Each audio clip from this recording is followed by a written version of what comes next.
جب تک تم میرے لبوں پر کس نہیں کرو گی تب تک میں تمہیں نہیں چھوڑنے والا۔ یہ کہتا ہوا وہ اس کی کمر پر ہاتھ پھیرنے لگا۔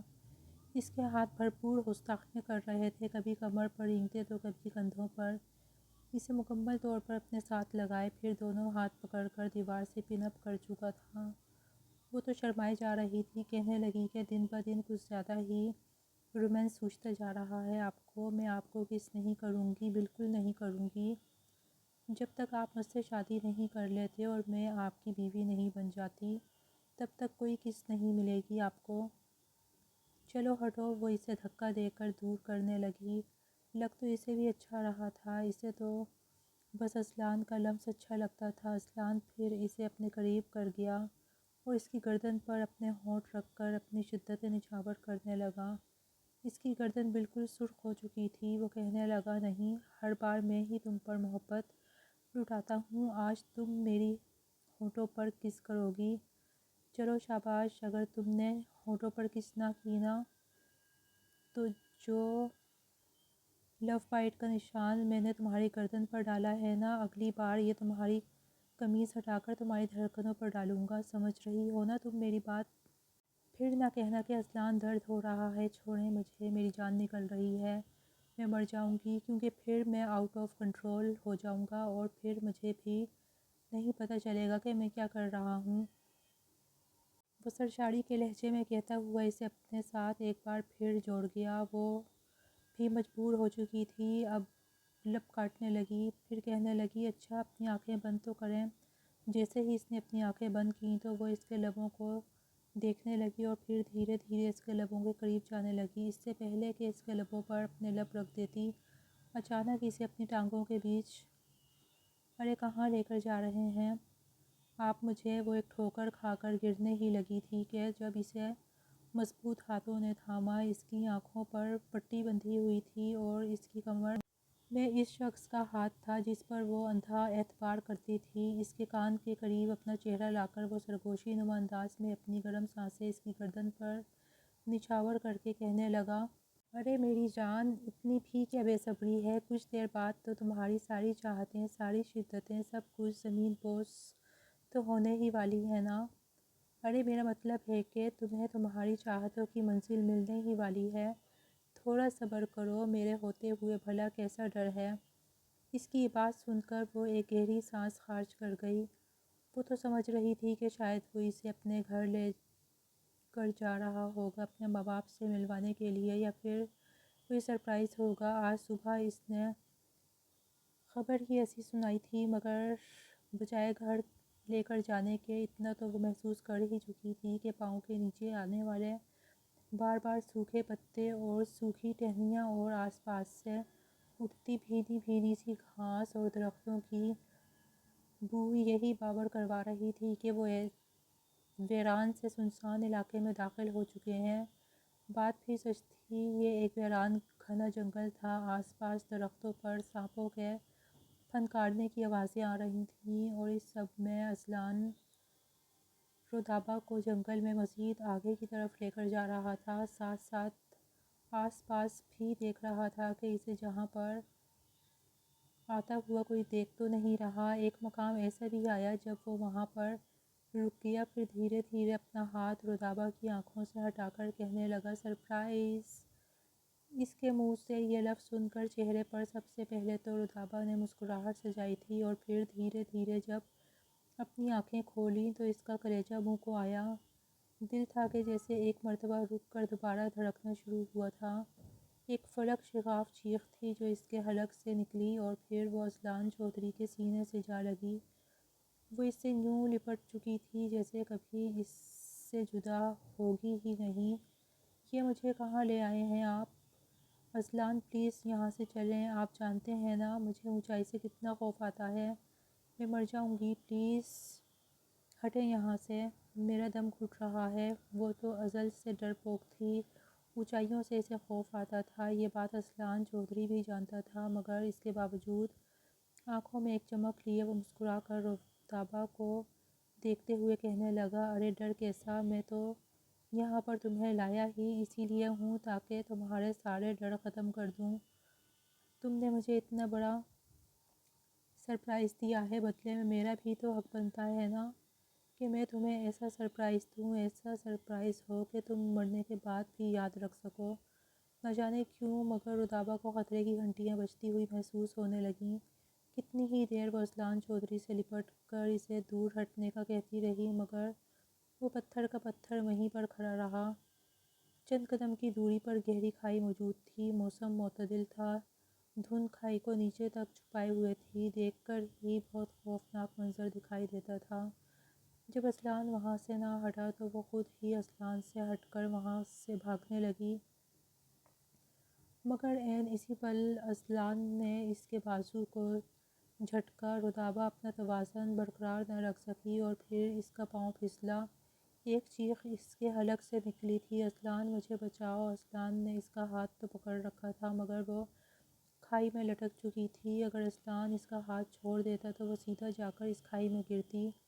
روتے ہوئے یہی کہہ رہی تھی کہ اسلان پلیز مجھے اوپر کھینچیں، یہ سب کچھ کیا ہے، مجھے بہت خوف آ رہا ہے، مگر بجائے اس کے خوف کو سمجھنے کے اسلان چودھری کہکہے لگانے لگا۔ ہنس کر کہنے لگا، ایک سرپرائز تم نے مجھے دیا اور ایک سرپرائز میں تمہیں دے رہا ہوں۔ تم تو میرے گلے کی ہی پڑتی جا رہی ہو، سوچا تھا جان چھوٹ جائے گی۔ ارے تم جیسی لڑکیوں کو منہ لگاتا ہی کون ہے؟ یہ تو میں تھا جو تمہارے ساتھ دوستی کر لی۔ تم خود کو جتنی مرضی تیز شاطر دماغ سمجھ لو مگر حقیقت میں تم ایک بیوقوف لڑکی ہو۔ اگر تم سچ میں اتنی ذہین ہوتیں تو کبھی بھی اسلان چودھری جیسے لڑکے کے چنگل میں نہ پھنستیں۔ تمہارے علاوہ اگر کلاس کی ایک بینچر بھی ہوتی تو میرے ساتھ دوستی تو کر لیتی مگر وقت گزارنے کے لیے کبھی میرے گھر تک نہ چلتی۔ آج سے پہلے کبھی کسی لڑکی کو یوں چھوا بھی تو نہیں تھا۔ تم جیسی بیوقوف نے ہی تو مجھے تمہارے وجود کا دیوانہ سا بنا دیا۔ میں تب تک تمہارے ساتھ چلتا رہا جب تک میرا من نہ بھرتا مگر یہ جو فضول خبر تم نے مجھے سنائی نا، کہ قسم سے غصہ آ رہا مجھے۔ ابھی تو اسلان چودھری خود بچہ ہے، اسلان چودھری تو تم جیسی لڑکیوں کو کھلونا سمجھ کر کھیلتا ہے، کہاں تم اسے باپ بنانے چلی ہو؟ چل ہٹ، راستہ صاف کر میرا۔ رتابہ کی آنکھوں میں بے یقینی تھی، آنسو تھے۔ وہ روتے ہوئے اپنا ایک ہاتھ اپنے پیٹ پر رکھے کہنے لگی، نہیں اسلان، آپ میرے ساتھ ایسا نہیں کر سکتے، میں آپ کی رتابہ ہوں، خدا کا واسطہ ہے آپ کو، اگر آپ کو یہ بچہ نہیں چاہیے تو آپ مجھے بتائیں لیکن ایسا مت کریں، اگر آپ سچ مچ میری جان لینا چاہتے ہیں تو لے لیں لیکن مرنے سے پہلے مجھے یہ تکلیف مت دیجیے کہ آپ میرے ساتھ صرف وقت گزاری کر رہے تھے۔ وہ مزید بھی بہت کچھ بول رہی تھی مگر اسلان چودھری اپنا سر کھجاتے ہوئے پوری قوت سے اپنا دایاں پاؤں اٹھا کر رتابہ کی ٹانگ پر مار چکا تھا۔ ایک جھٹکا تھا جو رتابہ کے پورے وجود کو لگا تھا، وہ اس کا ہاتھ چھوڑ چکا تھا۔ چیخیں پورے جنگل میں گونجی تھیں اور اسی کے ساتھ رتابہ اس کھائی میں اور سفید دھند میں غائب ہو چکی تھی۔ اسلان شاہ کو ایک پل کے لیے بھی افسوس نہیں ہوا، آخر کو اس نے قتل کیا تھا، ایک لڑکی کے ساتھ پچھلے 1 سال سے وقت گزاری کرنے کے بعد اسے بے دردی سے قتل کر چکا تھا۔ ہاتھ جھاڑتا، سیٹی بجاتا اپنی گاڑی میں آ کر بیٹھا۔ اسلان چودھری تو یہی سمجھ رہا تھا کہ وہ گناہ کو ختم کر چکا ہے، کسی کو کانوں کان خبر نہیں ہوگی، مگر اس بات سے لاعلم تھا کہ اس کی زندگی کیسا موڑ لینے والی ہے۔ کیا جانے تو میرے ارادے، لے جاؤں گا میں سانسیں چھڑا کے۔ گانا فل والیوم سے بوفر پر چل رہا تھا۔ اس وقت فارم ہاؤس کم اور ڈسکو کلب زیادہ لگ رہا تھا، لڑکے لڑکیاں سبھی جھوم رہے تھے، چلا رہے تھے اور اس بے باک سے گانے پر لپ سنگ کر رہے تھے۔ اس پارٹی کو آرگنائز کرنے والا اور کوئی نہیں بلکہ اسلان چودھری تھا۔ یونیورسٹی فیلو کو یہاں پر بلا کر وہ 2 روز بعد ہونے والے اپنے نکاح کا جشن منا رہا تھا، یا پھر یوں کہیے کہ اگر پیسہ حرام کا ہو تو ہر آئے روز اس طرح کے چونچلے کرنے کے لیے اسلان چودھری جیسے بگڑے ہوئے نواب زادوں کے پاس ایسی پارٹیز کرنے کے موقع ہر وقت رہتے ہیں۔ فارم ہاؤس کے باہر بیٹھا ہوا چوکیدار جو کہ 5 وقت کا نمازی اور ہر وقت اللہ تعالیٰ کی یاد میں مصروف رہنے والا تھا، بار بار لا حول ولا قوت پڑھ کر تسبیح کو دوبارہ پڑھنے کی کوشش کرتا، مگر جس قدر بیہودہ گانے کے الفاظ ان کے کانوں سے ٹکرا رہے تھے۔ انہوں نے اللہ تعالیٰ سے معافی مانگی اور تسبیح کو اپنی جیب میں ڈال دیا۔ کم از کم وہ اس شور شرابے میں پاک ذکر کی توہین نہیں کر سکتے تھے۔ اندر سبھی لڑکے لڑکیاں بے پاک لباس پہنے لڑکوں کے ساتھ جھوم رہی تھیں، کمر میں ہاتھ ڈالے ڈانس کرتے ہوئے۔ ایک الگ ہی میلہ لگا ہوا تھا کہ تبھی ایک لڑکی لاؤنج میں داخل ہوئی۔ چہرہ اپنا چھپا رکھا تھا، ایک بڑی سی چادر اس نے اپنے گرد لپیٹ رکھی تھی۔ وہاں پر تقریباً 20 کے قریب لڑکے لڑکیاں موجود تھے، جن کے درمیان اذلان چودھری ہاتھ میں حرام مشروب پکڑے ناچ رہا تھا کہ تبھی اس کی نظر لاؤنج کے داخلی دروازے پر پڑی۔ سامنے کھڑی اس لڑکی کو دیکھ کر کانچ کا گلاس اس کے ہاتھ سے چھوٹا تھا۔ ایک پل کو تو اذلان چودھری کو لگا جیسے یہ اس کا وہم ہے، شاید اس نے کچھ زیادہ ہی نشہ کر لیا ہے۔ وہ فوراً سر جھٹک کر دیکھنے لگا۔ آس پاس موجود اس کے دوست بھی ہڑبڑائے تھے۔ کیا ہو گیا اذلان، تم ٹھیک تو ہو؟ کچھ زیادہ ہی پی لیا کیا؟ مگر وہ اپنی آنکھیں میچ کر دوبارہ کھول کر سب کو پیچھے ہٹاتا لاؤنج کے دروازے کی طرف آیا تھا۔ اس کی دھڑکن تیز ہو چکی تھی۔ وہاں پر اسے سچ میں ایک لڑکی کھڑی ملی، مگر اپنا چہرہ ڈھانپ رکھا تھا۔ اذلان چودھری لڑکھڑاتا ہوا چلتا اس کے قریب آیا اور ایک نظر اس چادر میں لپٹی لڑکی کو دیکھ کر کہنے لگا، کون ہو تم؟ اپنا چہرہ دکھاؤ۔ تم وہی ہو نا تم؟ وہ ہکلاتا ہوا یہ کہتا اپنا توازن برقرار نہ رکھ سکا اور اس لڑکی پر گرنے لگا۔ اس لڑکی نے بھی بڑی پھرتی سے اذلان چودھری جیسے مضبوط وجود کے مالک لڑکے کو اپنی باہوں میں تھام لیا۔ ہر کوئی وہاں پر یہ منظر دیکھ رہا تھا جب اذلان چودھری اسے کہنے لگا، چھوڑو گندی لڑکی، پتہ نہیں کہاں سے منہ اٹھا کر آ گئی ہو۔ مجھے چھونے کی تم نے کوشش بھی کیسے کی ہے؟ کون ہو تم؟ اتارو اپنا یہ نقاب۔ ایسے کیسے تمہیں چوکیدار نے گھسنے دیا؟ اس سے ہکلاتے ہوئے دیکھ کر وہ بڑے ہی سنجیدہ انداز میں بولی، یہاں سب کے سامنے بتاؤں یا اکیلے کمرے میں چل کر؟ جیسے ہی وہ آواز اذلان چودھری کی سماعتوں سے ٹکرائی، اس کا سارا نشہ اترا تھا۔ وہ اپنے چہرے پر ہاتھ پھیر کر اسے دیکھنے لگا، وہی آنکھیں، وہی لہجہ۔ اگلے ہی پل اس نے اس کا ہاتھ پکڑا اور گرتے پڑتے انداز میں اسے کمرے میں لے جانے لگا۔ جتنے بھی دوست وہاں پر موجود تھے پلٹ پلٹ کر اذلان اور اس لڑکی کو دیکھ رہے تھے۔ کمرے میں لے جاتے ہی اس نے ایک جھٹکے سے اس کی چادر اتاری تھی۔ چادر کا اترنا تھا کہ لڑکی کو دیکھ کر اذلان کی تو چیخ گویا حلق میں دب کر رہ گئی، تم زندہ ہو؟ نہیں، یہ ممکن نہیں ہے، یہ تم نہیں ہو سکتی۔ سامنے کھڑی لڑکی نے چادر اٹھا کر اپنے وجود پر لپیٹنے کی کوشش نہیں کی، بلکہ قدم بہ قدم چلتی ہوئی اذلان چودھری کی طرف آنے لگی۔ اذلان چودھری کی حالت ایسی تھی کہ کاٹو تو خون نہ نکلے۔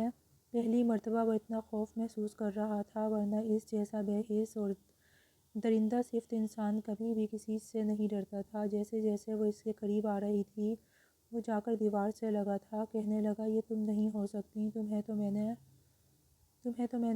اس سے پہلے کہ وہ کچھ بولتا، اگلے ہی پل مقابل کھڑی لڑکی نے اپنا ہاتھ اذلان چودھری کی گردن پر رکھا اور پھر اپنے دانت۔ آج حیات حویلی میں بڑی گہما گہمی تھی۔ اندھیرا پھیلتے ہی ڈھول کی تھاپ کی آواز گونجی تھی۔ باقاعدہ گلوکار بلوا کر ہر شام رنگین بنائی جا رہی تھی۔ یہ سارے اہتمام کمال حیات چودھری صرف اور صرف اپنے لاڈلے بیٹے کی شادی کے لیے کر رہے تھے۔ شادی میں ایک روز باقی تھا، کل مہندی تھی اور پھر بارات، اور ولیمے میں تو انہوں نے گویا پورے شہر کو ہی دعوت دے رکھی تھی۔ ہر ایک چیز سے بیگانہ اذلان چودھری خوش تھا۔ اپنی چچی، تائی، پھوپھیوں کے بیچ بیٹھا وہ ہنس رہا تھا۔ ٹپے ماہیے گاتی ہوئی اس کے خاندان کی لڑکیاں طنزیہ انداز میں اسے گھور بھی رہی تھیں۔ یہ بات تو اذلان چودھری بھی جانتا تھا کہ اس کی ساری کزنز اس پر جیسے فدا ہی ہو چکی ہیں۔ ہر ایک کی یہی خواہش تھی کہ اذلان چودھری اس سے شادی کر لے۔ وہ جان بوجھ کر اب تک باہر تو باہر مگر گھر کی لڑکیوں کے ساتھ بھی کافی دوستانہ رویہ رکھتا تھا۔ فرینک ہو کر دوسروں کے دل میں شک پیدا کرتا تو اس کا پسندیدہ مشغلہ تھا۔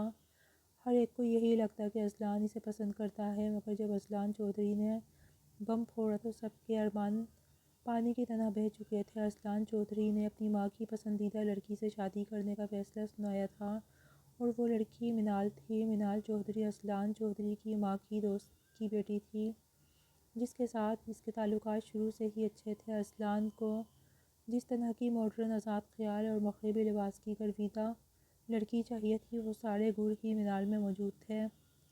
گھر میں کام کافی زیادہ تھا، کیونکہ سارے فنکشن اور تیاریاں گھر میں ہی کی جا رہی تھیں، اسی لیے نئے ملازم اور ملازمائیں بھی گھر میں رکھی گئی تھیں۔ ابھی ان سب کے بیچ بیٹھا مل کر گانوں پر سر اذلان چودھری ہلا ہی رہا تھا کہ جب اسے چادر میں ایک لڑکی دکھائی دی، جس نے اپنے آپ کو ایک چادر سے ڈھک رکھا تھا اور چہرے پر الگ سے نقاب بھی لگا رکھا تھا۔ ایک پل کو اس کی آنکھوں کے سامنے ایک سایہ سا آ کر گزر گیا۔ دل کی دھڑکنیں تیز ہو گئیں، فوراً ماتھے پر بل پڑ گئے۔ وہاں پر شور کافی زیادہ تھا۔ وہ اشارہ کر کے اپنی ماں سے کہنے لگا کہ ماما، وہ لڑکی کون ہے جو خود کو سر سے لے کر پیر تک شامیانہ میں ڈھانپ کر پھر رہی ہے؟ جواب میں اس کی ماں یہی بولی کہ ارے کیا پتہ کون ہے سکینہ، وہ کہہ رکھا تھا اپنے گاؤں کی 5-6 نوکرانیاں لے آؤ، شادی کے دن ہے نا، تو ذرا ہیلپ ہو جائے گی، لائی ہوگی کسی لڑکی کو۔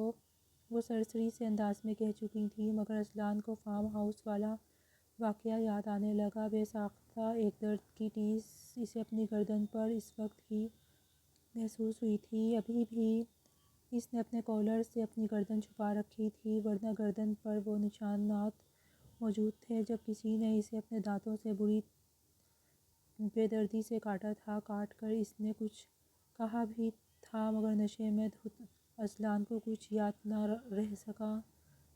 کچھ دیر بعد ہی بہانے سے وہ محفل سے اٹھ کر باہر مردان خانے میں آیا۔ کچھ دیر سب کے ساتھ بیٹھ کر ہلا گلا کرتے رہے، اور پھر رات کے 12 بجے ہی حیات کمال نے یہ حکم صادر کر دیا کہ بس آپ سب لوگ اپنے اپنے کمروں میں جائیں گے اور سوئیں گے۔ حیات کمال کی حویلی بہت بڑی تھی، سارے رشتہ دار اپنے اپنے کمروں میں جا کر سو گئے تو اذلان چودھری بھی صحن میں چلا آیا۔ ویڈیو کال پر منال سے بات کرنے لگا، جو پیلے رنگ کے کپڑے پہنے ابھی فیشل کروا کر بیٹھی تھی۔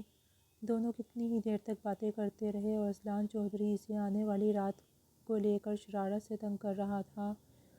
جواب میں وہ مسکرا کر کہنے لگی کہ خبردار، جو تم نے یہ سوچا کہ شادی کی پہلی رات ہی میرے ساتھ اپنے تعلق کو آگے بڑھاؤ گے، جب تک میری مرضی نہیں ہوگی، میرا موڈ نہیں ہوگا، تم مجھے چھوؤ گے بھی نہیں، سمجھے؟ اگر باتوں باتوں میں مجھے پگلانے کی کوشش کی تو پھر دیکھنا۔ وہ جس قدر لاڈ سے چہرے پر نخریلی مسکراہٹ سجا کر بولی تو اذلان چودھری تو فوراً دل پھینک بیٹھا۔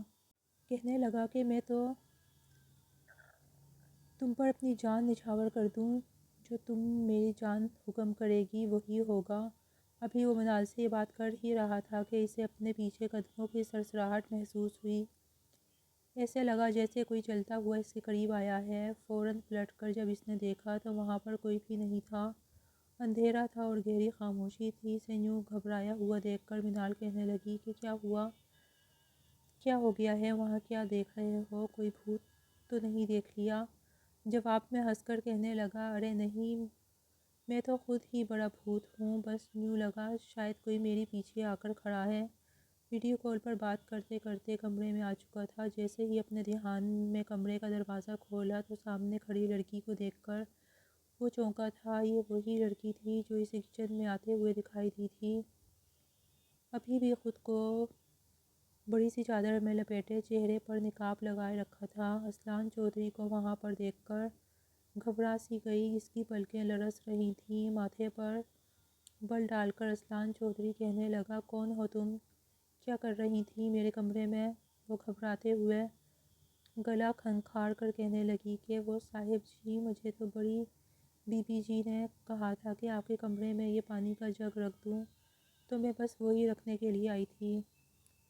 اذلان چودھری کی ماتھے پر بل پڑے، سر سے لے کر پیر تک اسے دیکھنے کے بعد کہنے لگا، اچھا یہ کیا حلیہ تم نے بنا رکھا ہے، یہاں پر کون سے ڈاکو پڑنے لگے ہیں، تمہیں اتارو یہ چادر اور حلیہ درست کرو اپنا، اتنی تم کوئی افسرہ نہیں ہو جو تمہیں نظر لگ جائے گی اور کمال حویلی کے لوگ تم پر مر مٹیں گے۔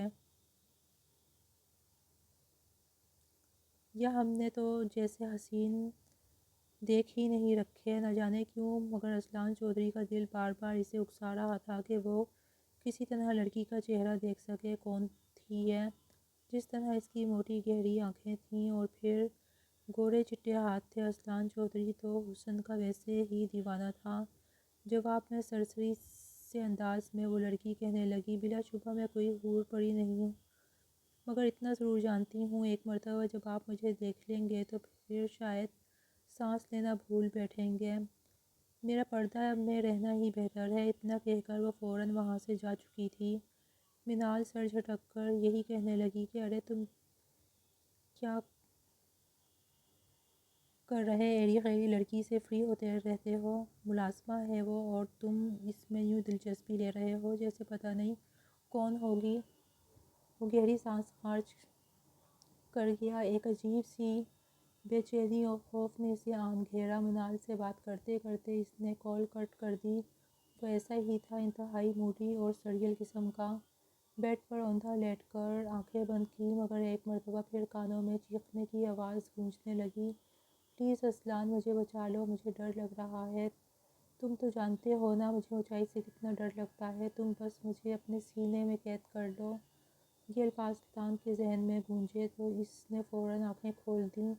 ان 2-3 دنوں میں یہ پہلی بار تھا جب رودابہ کی چیخیں اور اس کا روتا ہوا چہرہ اس کے سامنے آیا تھا۔ ایک مرتبہ پھر اس نے آنکھیں بند کرنا چاہیں مگر چیخیں اور اس کا رونا اس کی آنکھوں کے سامنے آ رہا تھا۔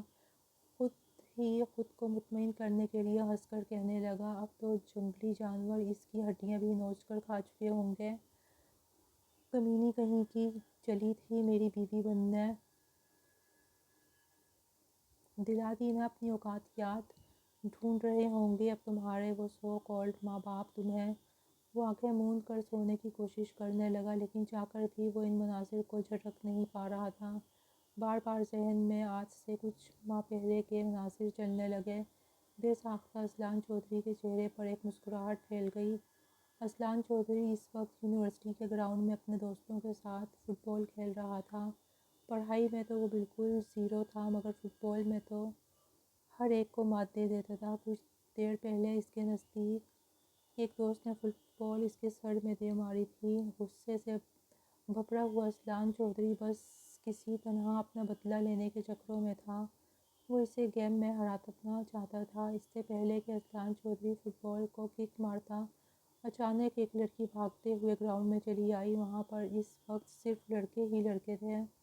کچھ لڑکیاں وہ تھیں جو دور کھڑی اپنے اپنے بوائے فرینڈز کا نام لے کر چلا رہی تھیں کہ جیسے ان کے چلانے سے وہ جیت جائیں گے۔ اذلان چودھری کی نظر جب اس لڑکی پر پڑی تو اس کا حرکت کرتا وجود وہیں پر رک گیا۔ وہ لڑکی بھاگتے ہوئے سیدھا اذلان کی طرف ہی آ رہی تھی۔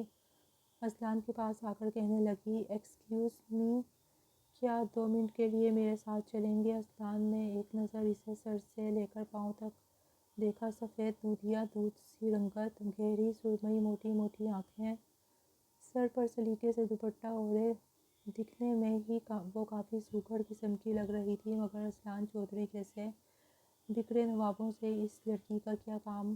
اذلان چودھری پھیکا سا مسکرایا پھر کہنے لگا، محترمہ کیا کام ہے آپ کو مجھ سے؟ ایک بھی لمحے کی دیری کیے بغیر وہ آگے آگے دوڑنے لگی اور وہ اس کے پیچھے تھا۔ وہ چلتے ہوئے یونیورسٹی کے ایک جانب موجود گارڈن میں چلی آئی جہاں پر کھجور کا درخت لگا تھا۔ کھجور کے درخت کے اوپر ایک ہینڈ بیگ لٹک رہا تھا جس سے مسلسل فون بجنے کی آواز آ رہی تھی۔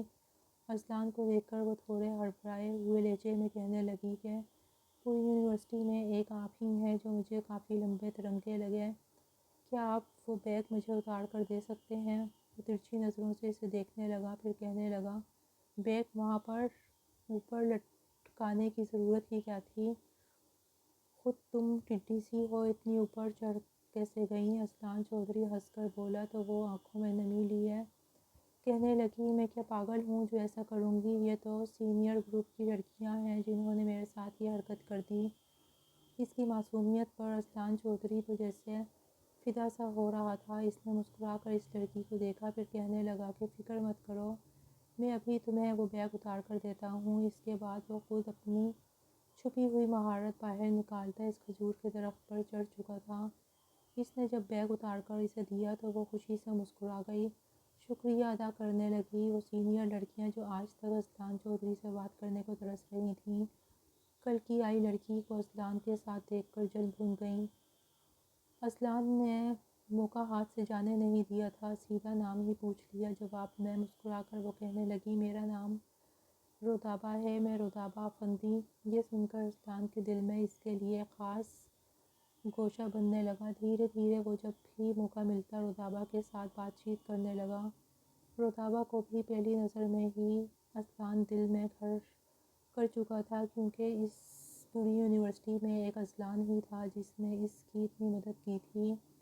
دھیرے دھیرے رودابہ کب اس کی محبت میں گرفتار ہو گئی اسے پتہ ہی نہ چلا، جبکہ وہیں اذلان چودھری، اس کی تو یہ عادت تھی کہ لڑکیوں کے ساتھ وقت گزاری کرتا تھا، وہ دھیرے دھیرے رودابہ کو اپنے عشق میں مبتلا ہوتا دیکھ کر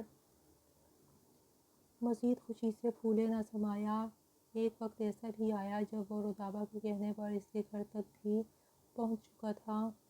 رودابہ اپنی ماں کو بتا چکی تھی کہ وہ یونیورسٹی میں ایک لڑکے کو پسند کرتی ہے۔ ان کا گھرانہ جو تھا مڈل کلاس تھا، مگر اس کے باوجود اپنی بیٹی کی پسند پر وہ پورا یقین رکھتے تھے۔ اس کی ماں نے اسے یہی کہا کہ جب تک ہم لڑکے کو خود نہیں دیکھ لیتے، اس سے مل نہیں لیتے، ہم کچھ فیصلہ نہیں کریں گے۔ جب رودابہ نے اذلان چودھری کا بازو پکڑ کر اسے یہ بات بتائی تو وہ ہاتھ اس کی گال پر سہلانے لگا، مسکرا کر بولا کہ بس اتنی سی بات، ارے کیوں نہیں، کہو تو ابھی تمہارے ساتھ تمہارے گھر چلتا ہوں، انکل اور آنٹی سے مل لوں گا۔ رودابہ تو اس کی یہی بات سن کر اس پر اندھا اعتبار کر چکی تھی۔ اس نے اپنی امی کو کال کر دی کہ وہ آ رہے ہیں کچھ دیر بعد ہی۔ اذلان چودھری کی بڑی سی گاڑی ان کے گھر کے باہر کھڑی تھی۔ افندی صاحب تو گھر پہ موجود نہیں تھے، مگر جب رودابہ کی ماں نے اذلان چودھری کو پہلی مرتبہ اپنے گھر میں دیکھا تو وہ اپنی آنکھیں ہی جھپکنا بھول گئی تھیں۔ انہیں تو یقین ہی نہیں آ رہا تھا کہ اتنی پرکشش شخصیت رکھنے والے لڑکا ان کی بیٹی کو پسند کر سکتا ہے، ان کے گھر کا داماد بننے والا ہے۔ اذلان چودھری سب سے یوں مل رہا تھا، بات کر رہا تھا جیسے رودابہ سے سچ مچ محبت کرتا ہو، مگر در حقیقت وہ اس گھر میں جانے کے بعد نہ صرف رودابہ بلکہ رودابہ کی ماں کو بھی دھوکہ دے رہا تھا۔ رودابہ کی ماں نے کئی لوازمات اس کے آگے پیش کیے تھے اور مسکرا کر یہی بول رہی تھیں کہ بیٹا تم مجھے بہت پسند آ چکے ہو، بس یہی چاہتی ہوں کہ اگلی دفعہ جب تم اس گھر میں آؤ تو اپنے ماں باپ کو لے کر آنا، کیونکہ رودابہ کے ابا اور مجھے یہ سب کچھ ایسے مناسب نہیں لگتا۔ اذلان چودھری مسکرا کر گھر سے باہر نکل آیا۔ اس کے بعد رودابہ کو اپنے گھر بھی لے کر آیا، مگر تب جب گھر میں کوئی موجود نہیں تھا۔ چودھری کمال حیات کی حویلی سنسان پڑی تھی، سب لوگ دوسرے گاؤں ایک شادی اٹینڈ کرنے گئے تھے اور پیچھے اپنا گھر دکھانے کی خاطر وہ رودابہ کو گھر لے آیا۔ اپنے کمرے میں لے جانے کے بعد جو کچھ اس نے رودابہ کے ساتھ کیا مرتے دم تک نہ بھول سکتا۔ کمرے میں لے جانے کے بعد وہ اسے صوفے پر بٹھا چکا تھا اور خود ہی کچن سے جوس بھی لے کر آیا تھا جس میں پہلے ہی اس نے نشہ آور دوا ملا دی تھی۔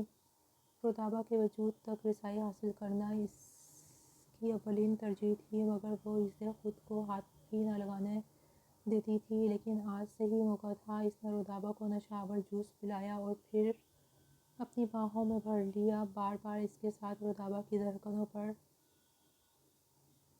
جا رہے تھے، وہ اس کی رونائیوں پر اپنے ہاتھ رکھ چکا تھا۔ وہ نشے میں دھت پہلے تو انکار کر رہی تھی، مگر دھیرے دھیرے اسے بھی اچھا لگنے لگا۔ وہ بس یہی کہتی رہی کہ پلیز اذلان، ابھی نہیں، شادی کے بعد، مگر وہ اسے باہوں میں بھر کر بیڈ پر لے آیا تھا۔ دھیرے دھیرے اس کے وجود سے سارے پردے آزاد کرنے لگا۔ اس کے حسین سراپے کو دیکھ کر اذلان سے برداشت نہ ہوا، وہ اس کی رونائیوں پر جھک گیا اور اپنی شدتیں لٹانے لگا۔ اس کے پورے وجود پر وہ سرخ نشان بنا چکا تھا اور وہ اس کی محبت میں سرشار سی ہو چکی تھی۔ وہ بھی اس کا ساتھ دینے لگی، بغیر نکاح کے وہ اپنا آپ اصلان کو سونپ چکی تھی۔ اس گناہ کا خمیازہ اسے 2 ماہ بعد جس صورت میں ملا، رودابہ سوچ بھی نہیں سکتی تھی۔ یہاں دوسری جانب اصلان کا رشتہ منال سے طے کر دیا گیا تھا۔ وہ چاہ کر بھی انکار نہ کر پایا، اور وہیں جب اسے یہ خبر ملی کہ وہ باپ بننے والا ہے تو رودابہ کو راستے سے ہٹانے کے لیے وہ اس قدم سے گزر چکا تھا۔ رات دیر تک وہ رودابہ کے ساتھ گزرے ہوئے لمحات کو یاد کرتا رات کے کسی پہر سو گیا۔ صبح اس کی آنکھ دروازے پر دستخط سے کھلی تھی۔ صاحب جی، بڑی بیوی آپ کو نیچے بلا رہی ہیں۔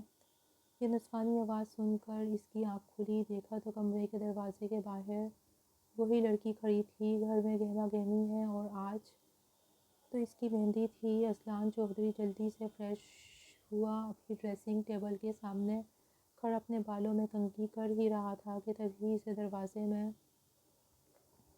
ایک مرتبہ پھر وہی ملازمہ کھڑی دکھائی دی تھی، جس نے ہاتھ میں کچھ کپڑے اٹھا رکھے تھے۔ کپڑے کو پریس کرنے کے بعد ہینگر کیے وہ اصلان چودھری کے کمرے میں رکھنے کے لیے آئی تھی۔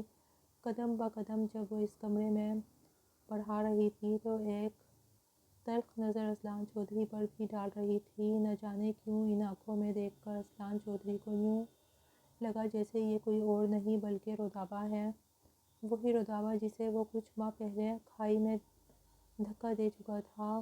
کئی سیکنڈز تک دونوں ایک دوسرے کی آنکھوں میں دیکھتے رہے۔ کپڑے الماری میں رکھنے کے بعد انتہائی دل فریب آواز میں وہ نوکرانی کہنے لگی، کیا بات ہے صاحب جی، ایسے کیوں دیکھ رہے ہیں جیسے کوئی بچھڑا ہوا پیار اچانک دکھائی دے گیا ہو۔ یہ آواز وہ مر کر بھی نہیں بھول سکتا تھا۔ یہ آواز تو رودابہ کی تھی۔ ہاتھ میں موجود ہیئر برش چھوٹ کر گرا تھا۔ کون ہو تم؟ جواب میں ایک ہلکی سی مسکراہٹ کمرے میں گونجی۔ وہ پلٹی اور قریب آ کر کہنے لگی، ارے اتنا جلدی بھول گئے، آپ پہچانا نہیں مجھے؟ میں وہی ہوں جس کو آپ نے بڑے پیار سے کھائی میں دھکا دیا تھا۔ اتنا کہہ کر وہ آگے بڑھی اور اپنا ایک ہاتھ اصلان چودھری کی گردن پر رکھ دیا، اس مقام پر جہاں پر اسے پہلے ہی سرخ نشان پر درد محسوس ہو رہا تھا۔ اور اصلان کتنی دیر تو سکتے کی کیفیت میں کھڑا رہا۔ وہ لڑکی ابھی بھی وہیں کھڑی تھی۔ جس پل اصلان چودھری نے کپکپاتے ہوئے ہاتھوں سے نقاب اس کے چہرے سے ہٹایا تو سامنے رودابہ ہی تھی۔ چہرے پر ہلکے ہلکے زخم اور چوٹوں کے نشان ضرور تھے، مگر آنکھوں میں انتقام کی آگ بھڑک رہی تھی۔ مسکرا کر اپنا ہاتھ وہ اصلان چودھری کی گردن پر رکھ کر اس کی مزید قریب ہو گئی۔ اصلان کو رودابہ کی سانسیں اپنے چہرے پر محسوس ہو رہی تھیں۔ کان کے قریب آ کر وہ کہنے لگی، کیا لگا تھا اتنی آسانی سے مجھے مار دو گے اور میں تمہاری زندگی سے چلی جاؤں گی؟ نہیں، بالکل بھی نہیں۔ میں بھی یہیں ہوں اور تمہارے ہونے والا بچہ بھی یہیں میرے پاس ہے۔ ہم دونوں دیکھتے ہیں کہ تم کیسے خوش و خرم اپنی زندگی کی شروعات کرتے ہو۔ یہیں رہ کر میں دیکھوں گی، اتنی ہمت ہے تم میں اصلان چودھری، میری محبت دھتکار کر تم کیسے خوش رہو گے؟ رودابہ افندی اس گھر میں قدم رکھ چکی تھی اور اصلان ایک جھٹکے سے اسے خود سے دور کر چکا تھا۔ کہنے لگا، تم زندہ کیسے ہو؟ میں تو تمہیں دھکا دے چکا تھا نا، تم بچ کیسے گئیں؟ جواب میں وہ پھیکی سی مسکرائی اور کہنے لگی، یہ کہانی پھر سہی دولہے راجا، میری محبت کے جنازے کو کندھا دینے کے بجائے آپ تو ایک نئی امنگ دل میں لیے گھر بسانے کے چکروں میں ہیں۔ وہ تو چاہ کر بھی اپنے ماں باپ کو یہ نہیں کہہ پایا اس لڑکی کو گھر سے نکالیں۔ اگر اس کے باپ کو یہ سب پتہ چل جاتا تو وہ ایک لڑکی کے ساتھ کیا کچھ کر چکا ہے تو بدلے میں نہ صرف اسے گھر سے نکال دیا جاتا بلکہ جائیداد سے بھی عاق کر دیا جاتا۔ اپنے باپ کے سخت قوانین کو بہتر جانتا تھا۔ اصلان شوق کی حالت میں تھا۔ تبھی وہاں پر اصلان کی ماں آئی، کہنے لگی، ارے بیٹا، ابھی تک کھڑے ہو، تیار نہیں ہوئے کہ دلہن کو لینے نہیں جانا؟ چلو شاباش، جلدی سے تیار ہو جاؤ۔ وہ ساری خوشی جو اصلان کے اندر پھوٹ رہی تھی ایک دم سے غائب ہو گئی۔ وہ دولہا تو بن چکا تھا، ارد گرد شادیانے بج رہے تھے، بینڈ باجے والے موجود تھے، مگر اذلان چودھری کی سوئی تو بس وہیں اٹکی تھی کہ نہ جانے کب یہ لڑکی کوئی تماشا کر دے اور اس کی زندگی تباہ ہو کر رہ جائے۔ بارات لے کر اذلان چودھری شادی ہال میں پہنچ گیا تھا۔ ایک پل کو اب تک خود کو مضبوط رکھے ہوئے رتابہ کی آنکھوں میں آنسو جھلکے تھے۔ تب اس نے سوچا تھا کہ وہ جب اذلان چودھری سے شادی کرے گی تو پورا شہر دیکھے گا، وہ بالکل کسی شہزادی کی مانند اپنے شہزادے کے ساتھ رخصت ہو کر جائے گی۔ کتنے خواب تھے جن کا قاتل تھا اذلان چودھری، مگر آج اس کے ساتھ کسی اور کو دیکھ کر اس کے دل پر خنجر چل رہے تھے۔ شاید کسی بھی لڑکی کے لیے یہ وقت انتہائی کربناک ہوتا ہے جب وہ اپنے سامنے اپنے پسندیدہ شخص کو کسی اور کو ہوتا دیکھے۔ کچھ دیر بعد منال بھی اذلان کے ساتھ لا کر بٹھا دی گئی تھی۔ سامنے نکاح ہو رہا تھا اور ٹپ ٹپ آنسو رتابہ کی آنکھوں سے نکل رہے تھے۔ بار بار وہ منظر یاد آ رہا تھا جب اذلان چودھری نے اسے کھائی میں دھکا دیا تھا۔ آخر غلطی کیا تھی اس کی؟ یہ تو ایک معجزہ ہی تھا کہ وہ بچ چکی تھی اور کھائی میں دھکا تو دے گیا، مگر بجائے کھائی میں گرنے کے وہ وہاں پر کھائی میں لگی جھاڑیوں کے ساتھ اٹک گئی۔ ساتھ ہی نیچے چٹان موجود تھی جس کا سہارا لے کر بڑی ہمت کر کے اس نے اپنی جان بچائی تھی۔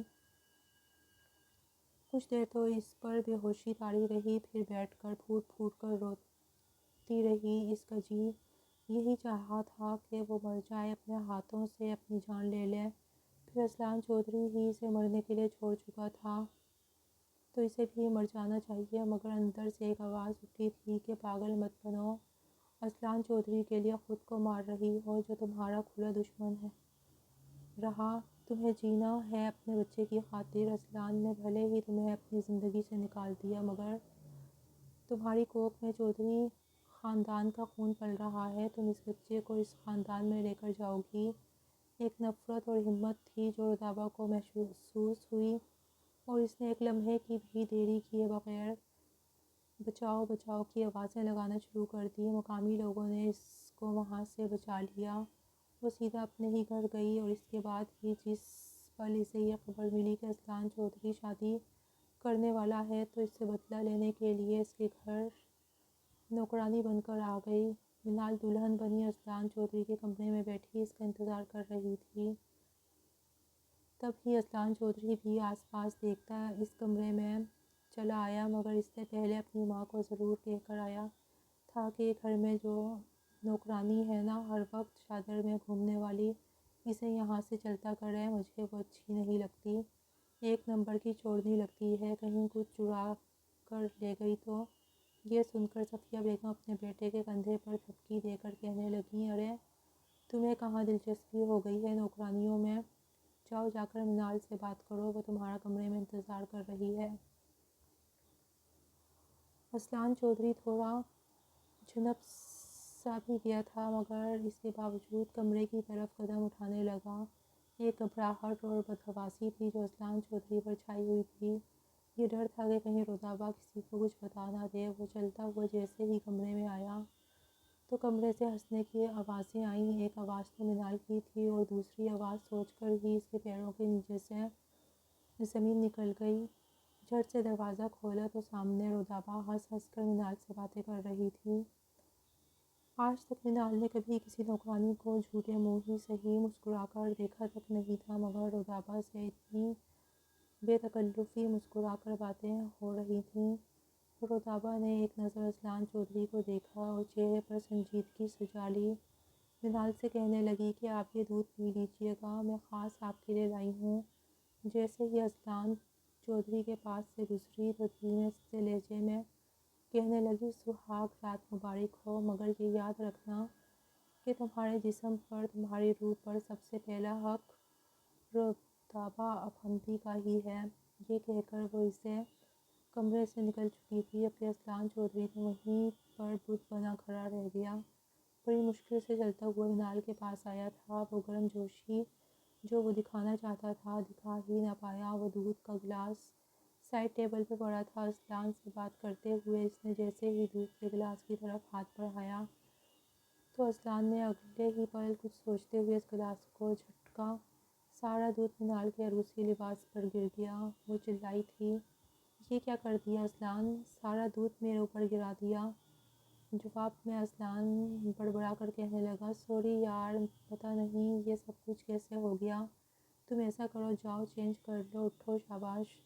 کہیں رودابا نے اس میں کچھ ملا نہ دیا ہو، یہ خوف اس سے یہ سب کچھ کروا چکا تھا۔ اسلان منال کے تیور دیکھ چکا تھا، جو بار بار یہ کہہ رہی تھی کہ مجھے آپ سے یہ امید نہیں تھی۔ یہ کیا کر دیا آپ نے؟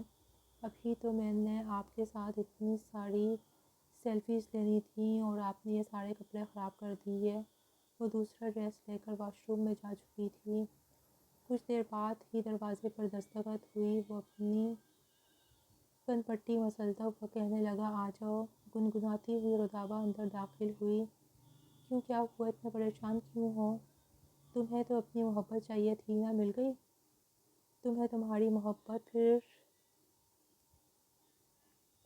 اتنے پریشان کیوں ہو؟ فکر مت کرو، میں کسی کو کچھ نہیں بتاؤں گی، مگر یقین مانو تمہیں اس قدر پریشان دیکھ کر میرے دل کو سکون مل رہا ہے۔ اسلان چودھری بہت دیر سے اس کا لحاظ کرتا آ رہا تھا۔ ایک دم سے پرانا اسلان چودھری کہیں اس میں جاگ اٹھا۔ وہ غصے سے بے پردہ ہوا شیر کی مانند رودابا کی طرف جھپٹا اور اگلے ہی پل اسے گردن سے دبوچ کر دیوار سے جا لگایا۔ چاہتی کیا ہو تم؟ ایک دفعہ اگر غلطی سے بچ گئی ہو تو کیوں بار بار شیر کے منہ میں ہاتھ ڈال رہی ہو؟ دفعہ ہو جاؤ یہاں سے۔ اگر ایک مرتبہ تمہارا قتل کر سکتا ہوں تو دوبارہ بھی کر سکتا ہوں، سمجھی؟ اگر یہ دن میری شادی کا نہ ہوتا تو پھر تمہیں بتاتا۔ بہت اکڑ آ گئی ہے تم میں، کچھ زیادہ ہی بدلا بدلا کر رہی ہو۔ تم جانتی نہیں ہو مجھے، آج تک وہ مائی کا لال پیدا ہی نہیں ہوا جو اسلان چودھری کو بلیک میل کر سکے۔ اسلان چودھری کو لگا جیسے رودابا اس سے ڈرے گی، گھبرائے گی، مگر وہ تو زخمی شیرنی کی طرح بغیر پلکیں جھپکائے اس کی آنکھوں میں دیکھ رہی تھی۔ اسی پل واش روم کا دروازہ کھلا، منال باہر نکلی۔ فوراً چہرے پر آنسو اور بے-چارگی سجا کر دونوں ہاتھ جوڑ کر روتے ہوئے رودابا کہنے لگی، صاحب جی، خدا کا واسطہ ہے چھوڑ دیں مجھے، میں نے کچھ نہیں کیا، میں قسم کھا کر کہتی ہوں، میں نے منال باجی کو کچھ نہیں بتایا۔ وہ تو بس میرے ساتھ آج کل یوں ہی بات کر رہی تھیں۔ اپنے ماں باپ کی قسم کھاتی ہوں صاحب جی، میں نے منال باجی کو آپ کے بارے میں کچھ بھی نہیں بتایا۔ ایک دم سے اس کو یوں بلکتا دیکھ کر اسلان چودھری حیران ہوا۔ تبھی عقب سے منال کی آواز گونجی تھی، یہ کیا کر رہے ہیں آپ اسلان؟ آپ ایک لڑکی کے ساتھ اس طرح کا رویہ کیسے رکھ سکتے ہیں؟ چھوڑیں اسے۔ اسلان کرنٹ کھا کر اس سے دور ہٹا۔ گھبرا کر اس نے پلٹ کر پیچھے دیکھا تو منال اسی کو دیکھ رہی تھی۔ کیا کر رہے تھے آپ؟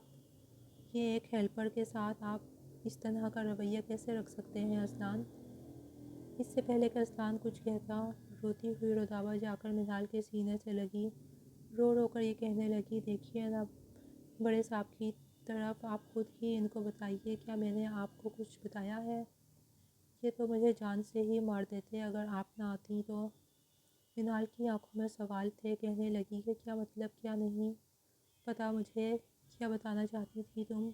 اسلان چودھری لب کھینچ کر کہنے لگا کہ کچھ بھی نہیں، یہ دو ٹکے کی لڑکی جان بوجھ کر ڈرامے بازی کر رہی ہے، تمہیں میرے ساتھ خوش دیکھ ہی نہیں سکتی، صرف اور صرف اس لیے یہ ڈرامہ رچا رہی ہے تاکہ تمہیں میری زندگی سے نکال سکے۔ دفع کرو تم اسے، چلو نکلو اس کمرے سے، سمجھی؟ بلکہ میں تو تمہیں اس گھر سے نکالتا ہوں، دوبارہ اگر اس گھر کے آس پاس بھی نظر آئی تو پھر دیکھنا۔ روتی ہوئی رودابا مزید منال سے چپک چکی تھی۔ منال فوراً اسلان کو غصے سے دیکھ کر کہنے لگی، کوئی اسے یہاں سے نہیں نکالے گا، یہ ایک مجبور لڑکی ہے، اسے پیسوں کی ضرورت ہے، آپ اسے یہاں سے نہیں نکال سکتے۔ ایسا کون سا راز ہے جو مجھ سے مخفی رکھا گیا ہے؟ بتاؤ مجھے رودابا۔ منال نے یہ پوچھا تو ایک نظر رودابا نے اسلان کو دیکھا، جس کے سخت چہرے پر موت کی زردی چھائی ہوئی تھی۔ اتنا خوف تو اسے زج کرنے کے لیے کافی تھا، لیکن سانس خارج کر کے کہنے لگی، کچھ نہیں، بس اتنی ضروری بات نہیں ہے، وہ ان کے کچھ راز ہیں جو صرف میں جانتی ہوں، یہ نہیں چاہتے کہ آپ کو پتہ چلے۔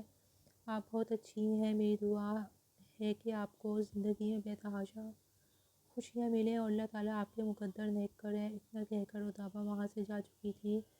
یہ رات جیسے سہاگ رات کہا گیا تھا، اصلان چودھری منال کے ساتھ یادگار بنانا چاہتا تھا۔ دونوں کے بیچ تو میں ہونے لگی۔ آدھی رات لڑتے ہوئے گزر گئی تھی اور آدھی رات سوال و جواب کرتے ہوئے۔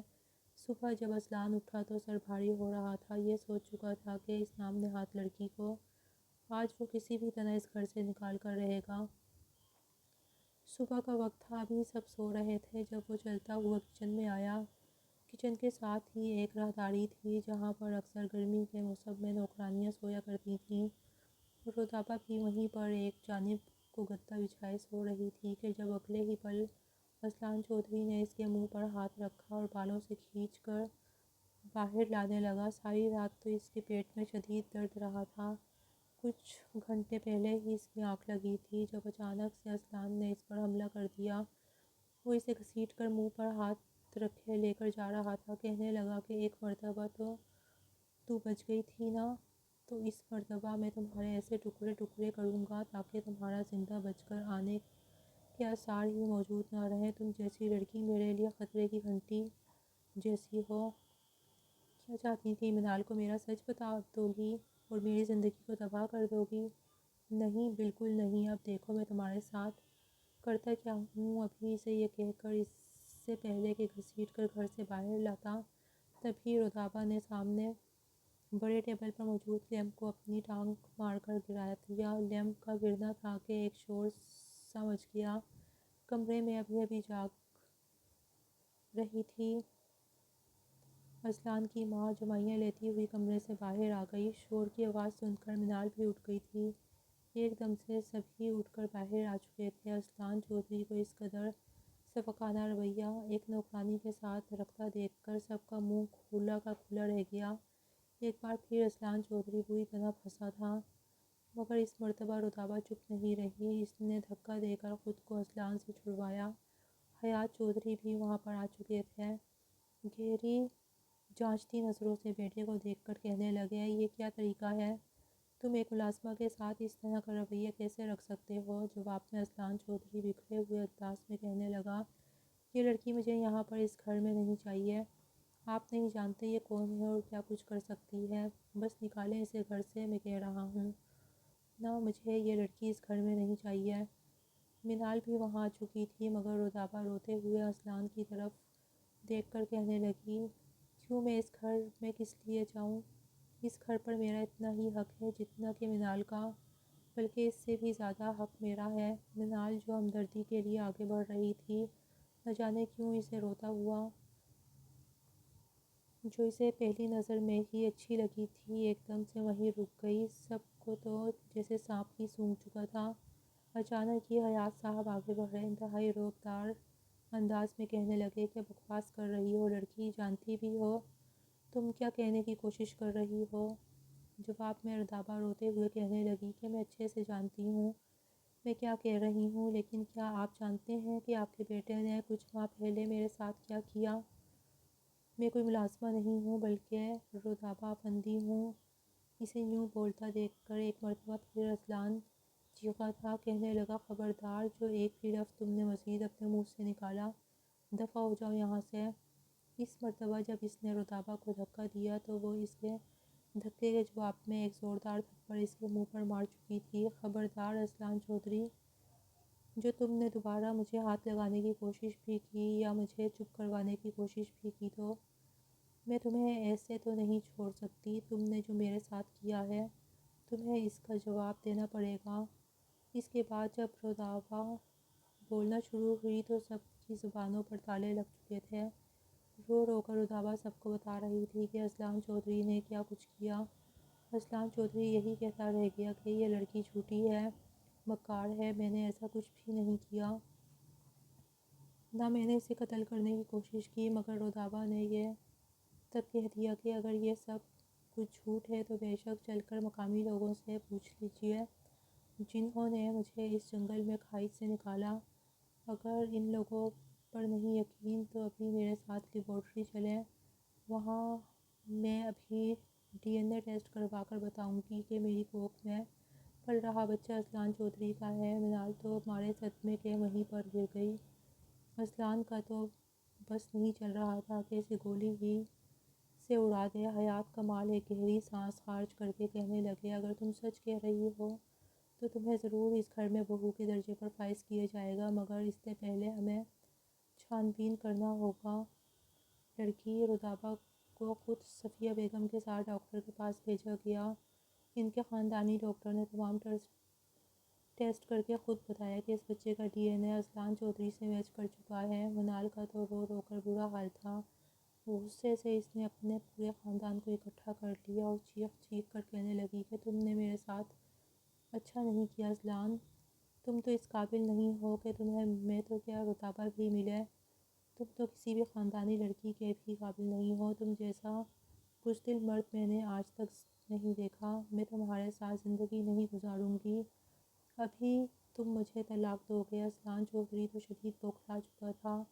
ہاتھ جوڑ کر وہ منال کی منتیں کر رہا تھا کہ پلیز میری زندگی سے مت جاؤ، میں مانتا ہوں کہ مجھ سے غلطی ہو گئی، لیکن میں اس کو پیسے دوں گا، چند پیسے لے کر وہ یہاں سے دفع ہو جائے گی، میں رودابہ سے کوئی تعلق نہیں رکھوں گا، مگر تم پلیز میری زندگی سے مت جاؤ۔ آج تو ہمارا ولیمہ ہے، کارڈ بج چکے ہیں، سب آ گئے ہیں۔ مگر منال کے والد نے جب کمال حیات سے بات کی تو مجبوراً اسلان کو اپنی کل کی بیاہی بیوی کو طلاق دینا ہی پڑی۔ جہاں ایک طرف اسلان چودھری منال کو طلاق دے کر اس سے ہر رشتہ ختم کر چکا تھا، وہیں دوسری جانب نکاح خواں بلوایا گیا اور رودابہ کا نکاح اسلان چودھری سے کر دیا گیا۔ ایک گہری سانس خارج کر کے رودابہ نے اسلان چودھری کو دیکھا، جو اسے انتہائی حقارت سے دیکھ رہا تھا۔ جس کمرے میں کل منال تھی، آج اس میں رودابہ آ چکی تھی۔ گھر کا ماحول سوگوار تھا، خاندان بھر میں الگ بدنامی ہو چکی تھی۔ وہیں رودابہ کا باپ الگ غصے سے آگ بگولا تھا کہ اس لڑکی کو کیا ضرورت پڑی تھی یہ سب کچھ کرنے کی۔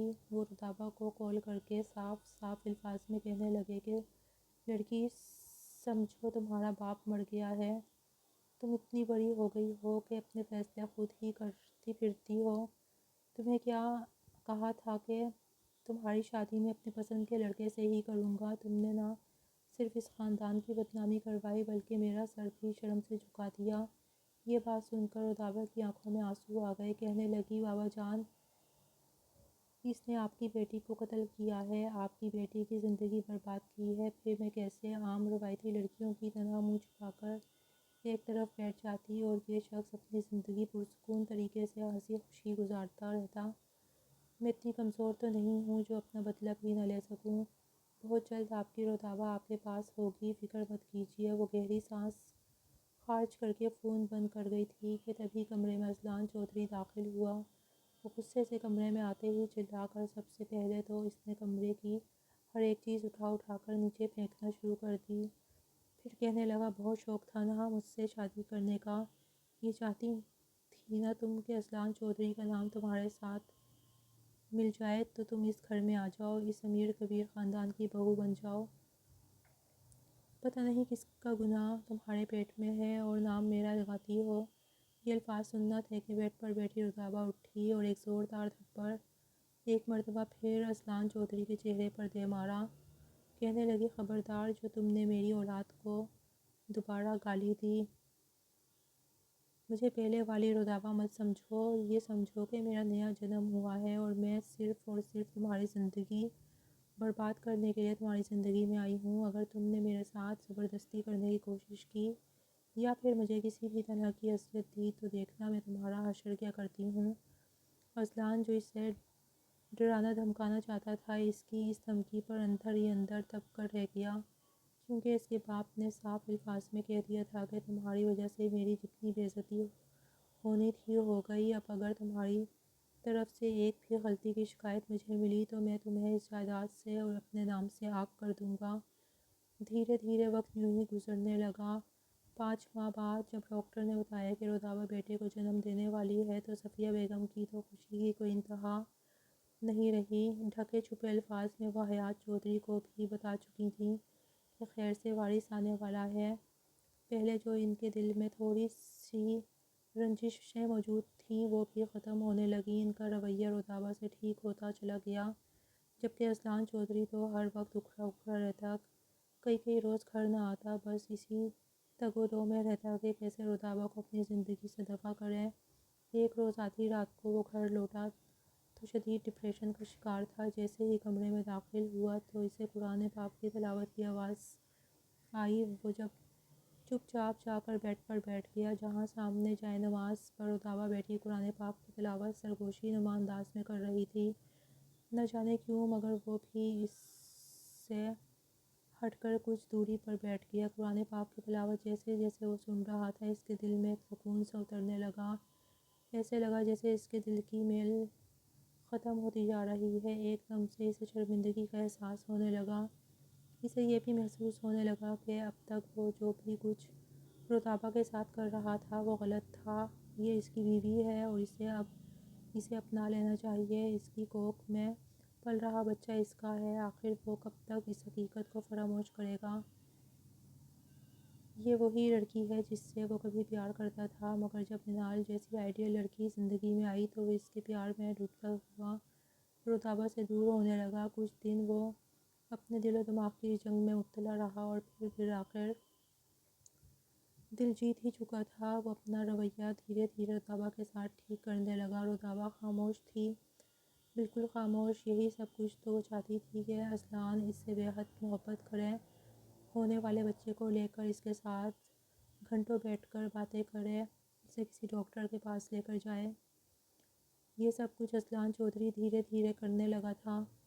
ایک رات رودابہ کو شدید تکلیف ہوئی تو اذلان چودھری اور صفیہ بیگم اسے ڈاکٹر کے پاس لے گئے تھے۔ اذلان لمحہ بہ لمحہ رودابہ کے ساتھ تھا، مگر وہ خاموش تھی، وہ بالکل خاموش تھی۔ ڈاکٹر نے کچھ دیر بعد یہ خبر سنائی کہ رودابہ نے ایک خوبصورت سے بچے کو جنم دیا ہے۔